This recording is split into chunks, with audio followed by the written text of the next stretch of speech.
Melhorou, né? Coloquei no mais baixo. Melhorou? Ótimo. Qualquer coisa eu coloco para mais longe, tá?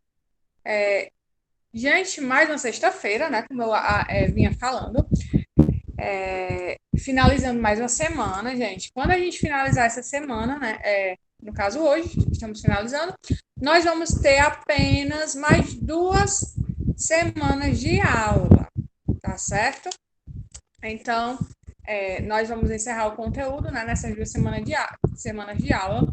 Na semana antes da prova, mas essas 2 semanas de aula sem contar com a da prova, tá certo?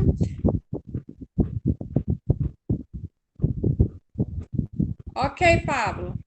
Aí você entra de novo para ver se melhorou, tá? E aí, gente, nós vamos finalizar tanto o livro quanto a gramática, né? Nós já estamos finalizando o livro. Vamos finalizar também a gramática, né? E aí, na última semana, a gente vai fazer a revisão e tudo dos conteúdos que a gente estudou, certo? Hoje eu recebi, eu acho que foram 2 pessoas que perguntaram, né, sobre a prova final, os conteúdos da prova final. Gente, a prova final de vocês, o conteúdo é o conteúdo do capítulo 8, certo? Inclusive, o conteúdo que nós vamos estudar hoje, certo? Inclusive, o conteúdo que nós vamos estudar hoje, né? Já vai iniciar o conteúdo aí que vai cair na prova de vocês. Então, é bem interessante que que vocês já comecem, que vocês prestem atenção, né?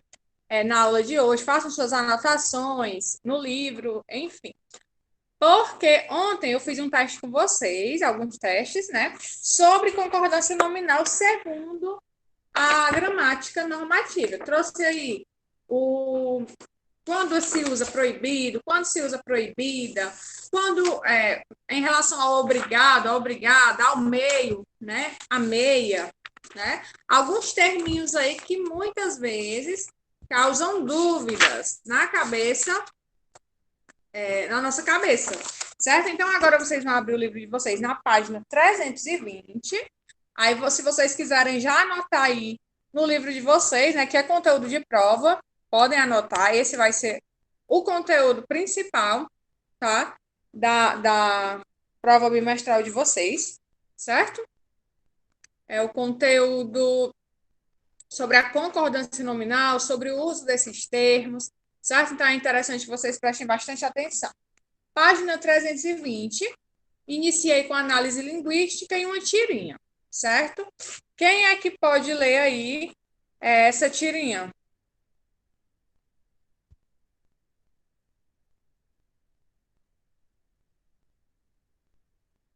Pode sim, viu, Raíssa? Pode ler. Olá, tia, boa tarde. Boa tarde, Raíssa. Concordância Qual nominal. é a página? Página 320, pessoal, tá? Página 320. Concordância nominal. Leia tirinho. Minha avó está meio esquecida. Ontem ela saiu e esqueceu a bengala na rua. Já hoje ela estava costurando e não sabe onde enfiou a agulha. Café. Será que ela lembra onde pôs o Band-Aid? Acho que é assim. É band-aid, certo? Ah, eu continuo. Pode continuar. Onde a avó de café esqueceu a agulha? O Nós vimos último aí, capítulo. né, na tirinha que a Raíssa leu, que essa tirinha tem o papel que toda tirinha tem, né? Não todas, mas a maioria, que é ser cômica, né? É trazer uma situação cômica. Óbvio que tem as tirinhas também que são mais críticas, mas a maioria das tirinhas tem aí esse lado cômico, certo? Antes de vocês me responderem aí essas questões, o que foi que vocês entenderam aí da situação comunicativa? dessa tirinha. O menino estava falando que a avó dele era esquecida, né? E que não lembrava de nada. Aí no final, o amigo dele pergunta assim: mas será que ela lembrou onde colocou o band-aid?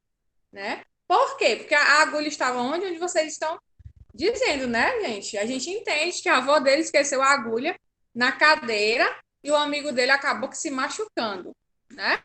2, Raíssa.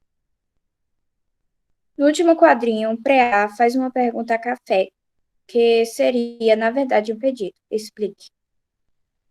E aí, gente? Ele faz uma pergunta, mas essa pergunta, na verdade, é um pedido, né? Por quê? Vocês conseguem explicar?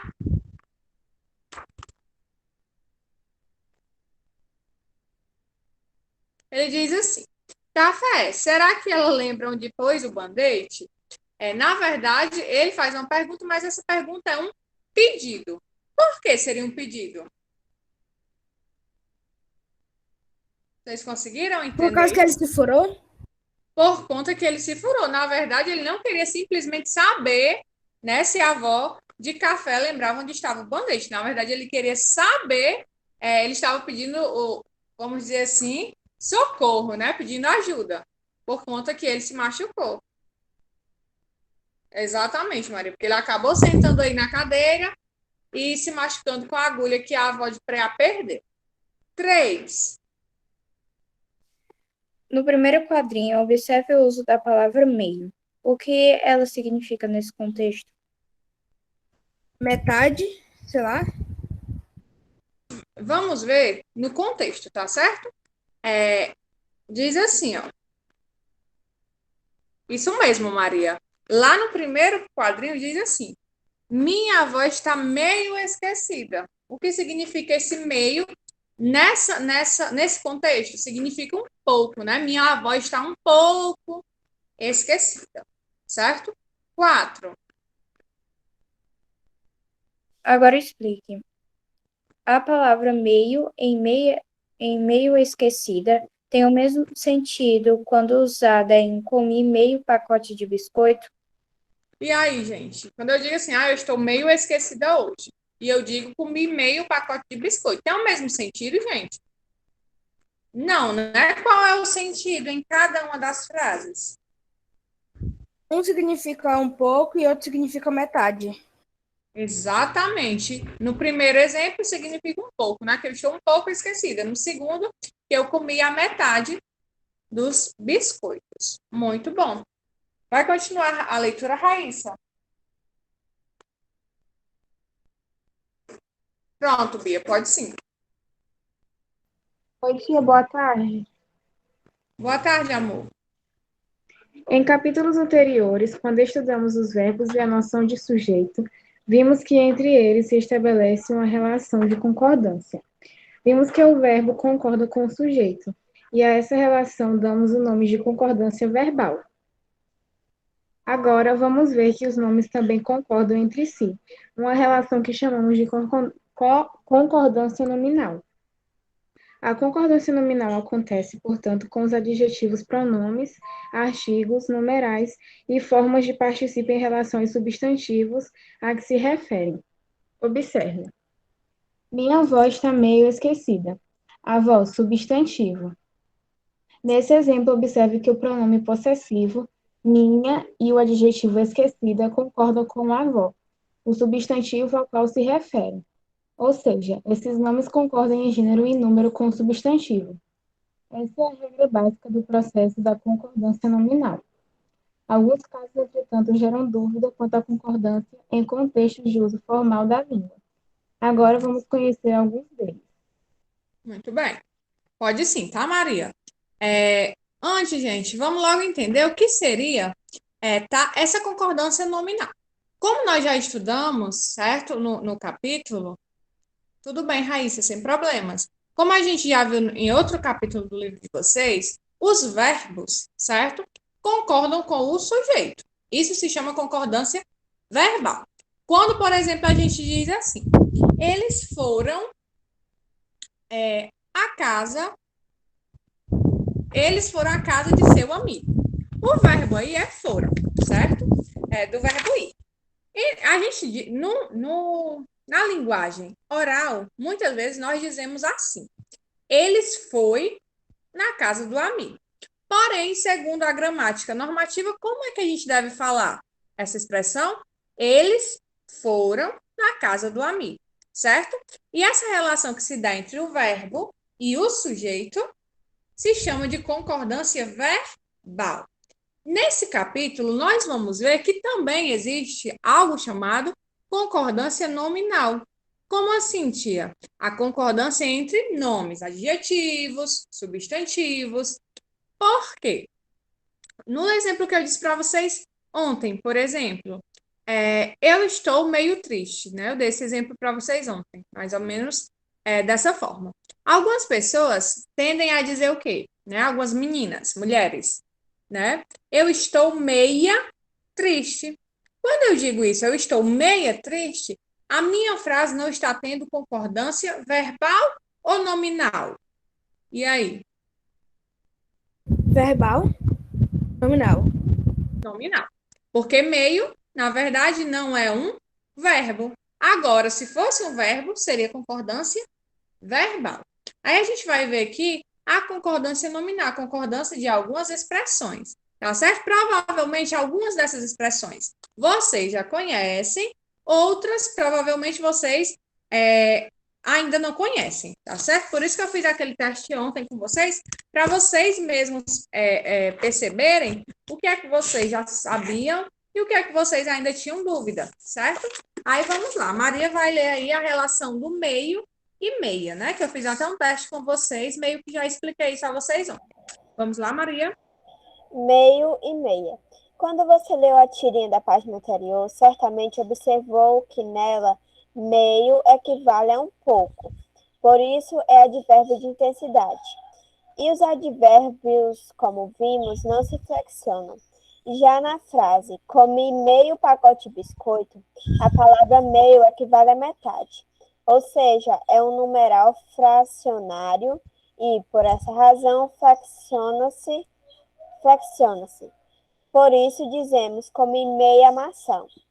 Como dissemos, nem sempre essa concordância se verifica na prática, principalmente em situações de conversação espontânea. É muito comum ouvirmos estou meia preocupada. Ela está meia confusa. Mas, em situações formais, seria mais adequado falar estou meio preocupada, ela está meio confusa. Muito bem.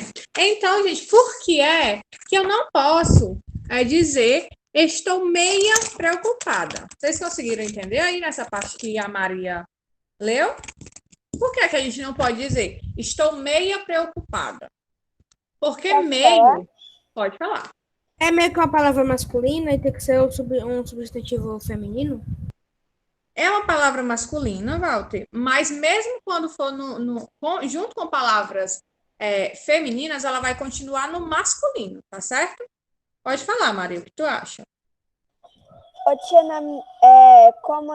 como essa parte que eu li falou, meio equivale a um pouco. Então, não pode colocar em uma frase que tem, vamos dizer, um personagem feminino ou masculino. E meia equivale a fração. Foi o que eu entendi. Exatamente. Aí uma coisa para vocês prestarem atenção também esse meio, que equivale a um pouco, é um advérbio, né? Para refrescar a cabeça de vocês. 321, Isabelle. Os advérbios são palavras invariáveis, ou seja, não variam nem em gênero, nem em número, certo? Então, quando eu uso meio como advérbio, né? Que equivale a um pouco, isso ele não pode variar. Mesmo que seja uma mulher que está triste, eu não posso dizer que a mulher está meia triste, certo? Eu vou dizer que ela está meio triste, porque é um advérbio. Esse advérbio não muda, independente do contexto. Agora, se essa palavra meio é usada como número fracionário, né, que equivale a metade, aí sim vai variar, porque o numeral ele pode variar. Por exemplo, se eu comi um pacote de biscoito, meio pacote de biscoito, eu não vou dizer eu comi meia pacote de biscoito. Agora, se eu digo Eu comi metade de uma maçã. Eu vou dizer eu comi meio maçã ou eu vou dizer eu comi meia maçã? Meia maçã. Entenderam, gente? Não é que não existe a palavra meia, de metade. Mas quando formos usar como advérbio, isso não varia. Entenderam? Compreendido até aí? Essa parte aí do meio, né? Da meia, bem tranquilo de se entender. Vamos lá? Vai continuar lendo, Maria. Se mais alguém quiser ler, viu, gente? Pode ir dizendo aí no chat. Por mim, vou continuar. Pode continuar. Anexo e em anexo. A palavra anexo concorda em gênero e número com a palavra determinada, isto é, como o que é anexado. Já a expressão em anexo é invariável. Veja, a mensagem já foi anexada. Envie as fotos anexadas ao e-mail. Mandei os documentos anexados. Os documentos estão em anexo. Muito bem. Walter, alguma dúvida, Walter? Colocou aí mais ou menos. Se não tiver, gente, se vocês não tiverem entendido alguma coisa, vocês podem dizer. Eu entendi, é por causa que é muito confuso para mim em português, tipo, essas regrinhas. Na verdade, Walter, essas regras, apesar, né, de eu ser suspeita para falar, porque eu adoro essas regras de português, eu acho muito interessante, mas realmente são muitas regras, né? E às vezes confunde um pouquinho, certo? Mas com a prática vocês vão se acostumando, certo? Principalmente aí as meninas, né? Quando estão, né, como fala aí no livro, quando tem essa conversação espontânea, a gente entende. Eu também faço isso. Eu acho que todo mundo, todo brasileiro, né, ou a maioria, faz isso. A gente tende o quê? A falar de uma forma espontânea e muitas vezes não seguir regras gramaticais. Mas por que é importante a gente aprender essas regras? Porque você conversando com seu amigo, ou eu conversando com meu amigo, com a minha mãe, eu vou usar a minha forma de conversar, né, espontânea. Porém, se eu precisar um dia conversar formalmente com alguém, será que eu vou poder me expressar da forma que eu me expresso na minha casa? Em uma redação, eu vou me expressar da forma que eu falo?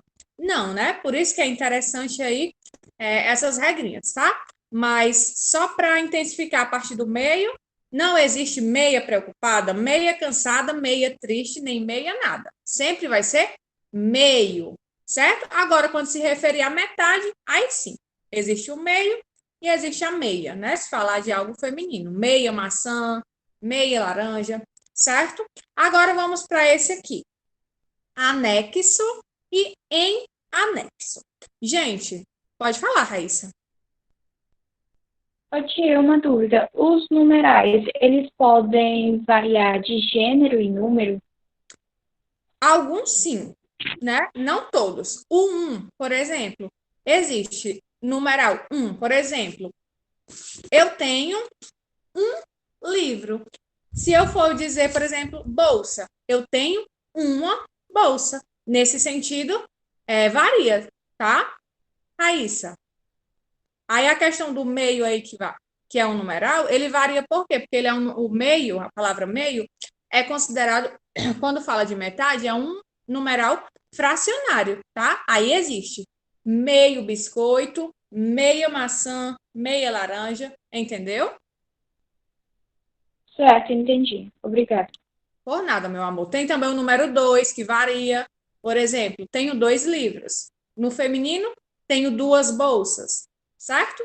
Não são todos os números, certo? Que variam, mas alguns variam. 1, o 2, o meio, ok? Aí vamos lá, gente, para esse aí. Anexo e em anexo. Quando vocês forem usar a palavra anexo, certo? Ela sempre vai concordar com o sujeito. Porém, Tipo, tia, a palavra anexado significa meio que no futuro. Aí, tipo, a palavra em anexo significa que é algo que não foi concluído. Tipo, não, é assim, Walter. Anexado, anexo e em anexo tem o mesmo sentido, mas vai depender da forma que você fala. Por exemplo, se você vai me mandar um e-mail com as fotos das suas atividades, você pode usar duas expressões. Você pode usar a seguinte expressão: professora, mandei as fotos da atividade em anexo. Ou você pode colocar: professora, mandei as fotos da atividade anexadas. Entendeu? É o mesmo sentido. Porém, se você for usar a expressão em anexo, ela não varia, vai ser sempre em anexo. Agora, se você for usar anexado, anexada, vai mudar. Se for uma foto, a foto está anexada. As fotos estão anexadas. Entenderam, gente, essa diferença? Não tem diferença no sentido, tá certo? Tem diferença na forma que você vai escrever. Entendeu, Walter? Ou não? E os demais também, gente, podem falar. Pronto, vamos aí ver no exemplo que tem no livro. O primeiro exemplo que tem no livro tem assim, ó: a mensagem já foi anexada, certo? Por que que essa palavra anexo, né, está escrita aí anexada? A mensagem foi anexada. Por que que é anexada? Observem a frase. Por que que não é anexado? A mensagem já foi anexado. Observem a frase e tentem entender e me dizer. Daqui a pouco eu vou dizer a vocês por quê. Conseguem perceber? A mensagem já foi anexada. Porque está concordando com mensagem? Exatamente por isso. Porque a palavra anexada está concordando com o sujeito, mensagem. Mensagem é uma palavra feminina, certo? E está no singular. Agora, se a frase fosse assim: as mensagens já foram. Aí vocês fossem usar a palavra anexada. Vocês iriam usar no singular ou no plural? Se a frase fosse Plural. no plural. Por quê? Porque ia ter que concordar lá com o sujeito, certo? Se a frase fosse a mensagem. Última frase. Os documentos estão em anexo. Pronto. Se fosse, os documentos foram anexados. Pronto, poderia. Se você fosse usar só a palavra anexo, poderia ser: os documentos foram anexados. Agora, se você for usar a expressão em anexo, vai ser sempre em anexo, não muda. Entenderam, gente? Se for usar anexado, anexo, pode ser no plural, pode ser no singular, pode ser no masculino e pode ser no feminino. Vai depender do sujeito. Agora, se você preferir usar a expressão em anexo, ela não muda. As mensagens foram enviadas em anexo. As mensagens foram anexadas. Entenderam? Vamos lá, gente, ó. Nós temos aí duas expressões, certo? Com sentido igual, tá bom? Eu tanto posso dizer que as mensagens foram anexadas, como eu posso dizer, por exemplo, que as mensagens foram enviadas em anexo, certo? Aí vamos lá. O que é que difere aí? É que se você for usar a expressão anexo, você vai poder usar anexada, anexado, anexadas ou anexados. Agora, se você for usar a expressão em anexo, ela nunca muda. Ela vai ser usada para tudo, mesmo que o sujeito esteja no feminino, ou no masculino, no plural ou no singular, certo? Talvez vocês não estejam entendendo por conta da expressão. Deixa eu tentar explicar o que é um anexo. Por exemplo, se você vai mandar um e-mail para alguém, gente, e nesse e-mail não tem só palavras, tem fotos também. Essas fotos são os anexos, entenderam? Aí, se eu digo assim, vamos escolher aqui outra mensagem, né? Outra frase. Essa terceira frase que tem aí no livro de vocês. Mandei os documentos anexados. Vamos mudar essa frase, colocá-la no singular e vocês vão tentar completar. Mandei o documento. Como é que vai ficar essa palavra, anexados? Mandei o documento. E aí? Mandei os documentos? Mandei o documento, aí a palavra anexado. Por que anexado no plural, no singular e no masculino? Porque a palavra documento está no masculino e no singular. Entenderam?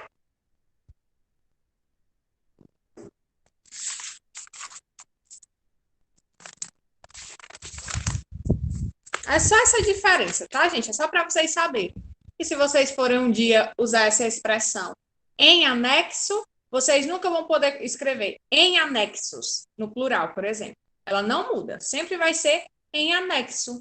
Mas se você quiser optar por escrever anexado, aí sim, pode ser anexado, anexados, anexada e anexadas.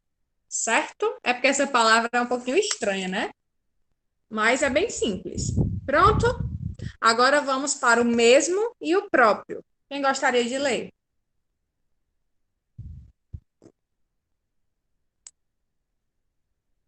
Eu posso? Pode sim. Val, depois Mesmo, próximo. isso. Essas palavras concordam naturalmente com a palavra determinada em gênero e número. Eles mesmos decidiram viajar para conhecer o Caribe. As próprias alunas produziram as roupas que usaram na peça. Ela mesma preparou o jantar. Pode sim, tá, Bia? Gente, essa regra aí é bem simples, certo?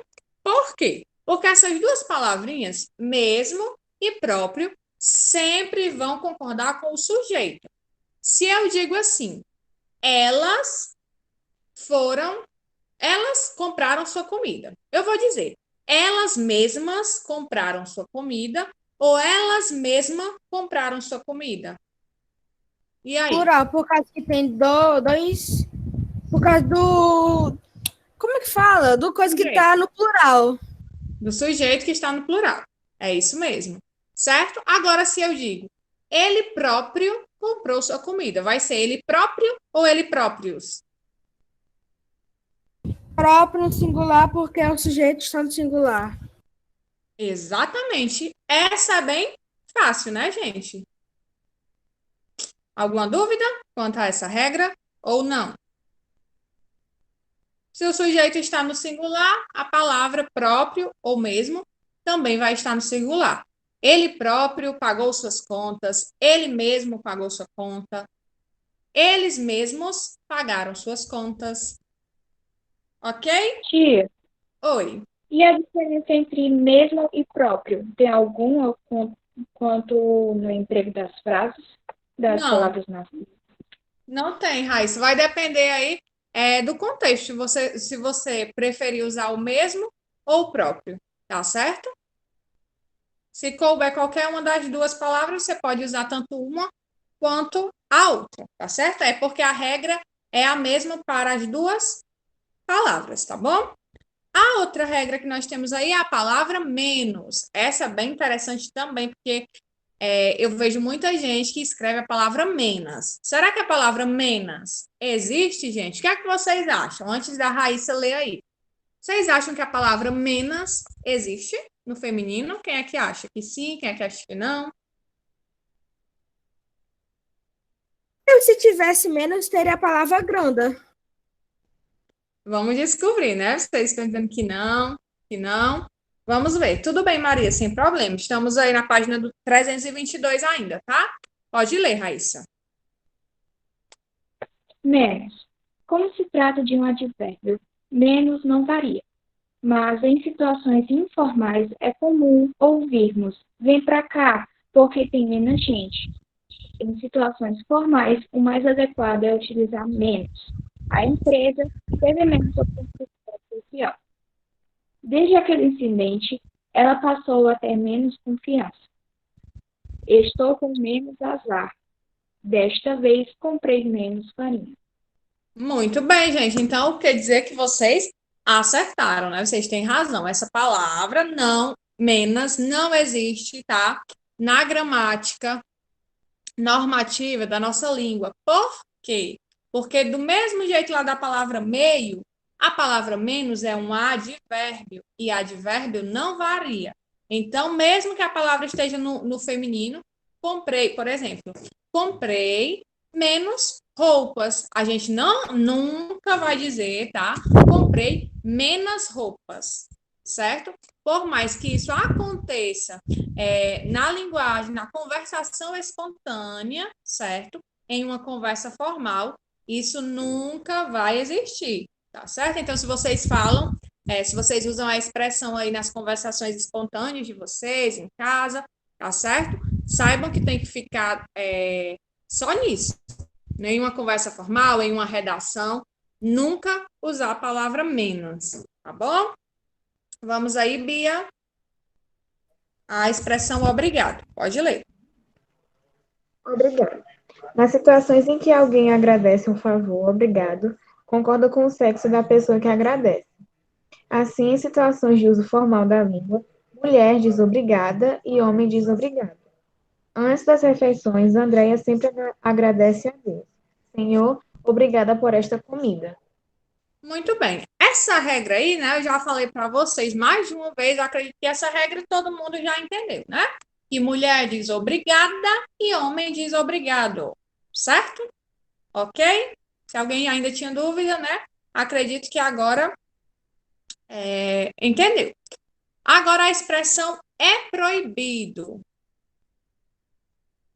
Eu também gosto, Igor. Eu acho bem legal, né? Essas partes aí. Dessas expressõezinhas. Gente, quem é que gostaria de ler aí essa parte aí do é proibido, dessa expressão? Eu posso? A Isabelle pediu, tá, Walter? Que eu tava bebendo água e não respondi logo. Aí você lê o próximo. Pode ler, Isabelle. Essa expressão não admite flexão de gênero quando a coisa proibida não vem antecedida de um artigo. Veja os exemplos. É proibido entrada de animais na loja. É proibida a entrada de animais na loja. É proibido permanência por mais de 15 minutos. É proibida a permanência por mais de 15 minutos. Muito bem. Essa eu também expliquei para vocês ontem, né? Quando a gente for usar a expressão é proibido, certo? Se vier um A depois, certo? É da coisa proibida, ou seja, antes da coisa proibida, vocês podem usar a expressão é proibida. Mas se não tem esse A, sempre vai ser é proibido. Exemplo, se eu digo é proibido entrada de crianças. Eu posso dizer é proibida entrada de crianças, sim ou não? O que é que vocês acham? Seguindo aí a regra. Não. Muito bem, meninas, não posso. Agora, se eu digo é proibido a entrada de crianças, nesse caso, eu posso usar a expressão é proibida? Então, esse a é o que faz toda a diferença. Se ele não existe na minha frase, sempre vai ser é proibido, certo? Agora, se tem esse a, aí eu posso usar é proibida, ok? Essa regra também é bem simples. Mas alguém ficou com alguma dúvida, gente, nessa regrinha do proibido ou é proibida? Essa aqui que o Walter vai ler agora é bem interessante, que é o bastante e o bastantes. Será que a gente está acostumado a usar essa palavra bastantes? Será que existe essa palavra no vocabulário? Vamos ver. Vamos lá, Walter, pode ler. Há situações em que a palavra bastante funciona como pronome definido e situações que funcionam como advérbio de intensidade. Em ambos os casos, bastante pode ser substituído por muito, mas somente quando funcionam como pronome equivalente a muito, muitos, muita, muitas. Assim, quando o advérbio bastante não tem plural, é invariável, mas quando o pronome tem plural, bastantes. Observe. Ele está bastante feliz. Eles estão bastante felizes. Ela parece bastante calma. Elas parecem bastante calmas. Comprei bastantes frutas. Ele leu bastantes livros. Ela gosta de comer bastantes frutas. Muito bem. Então, a gente viu aí que a palavra bastantes, no plural, existe sim. Porém, tem situações que pode ser usada, tem situações que essa palavra não pode ser usada. Quando a palavra bastante estiver sendo usada, certo? Como advérbio, como forma de intensidade, não existe plural. Por exemplo, elas estão bastante irritadas. Vejam que eu coloquei aí a frase no plural. Mas esse bastante, vocês acham que vai para o plural ou não?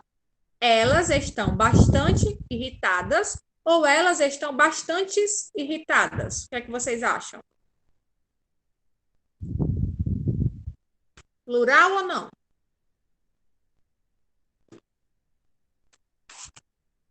Aí você acha que é singular? E aí, gente? Bia também.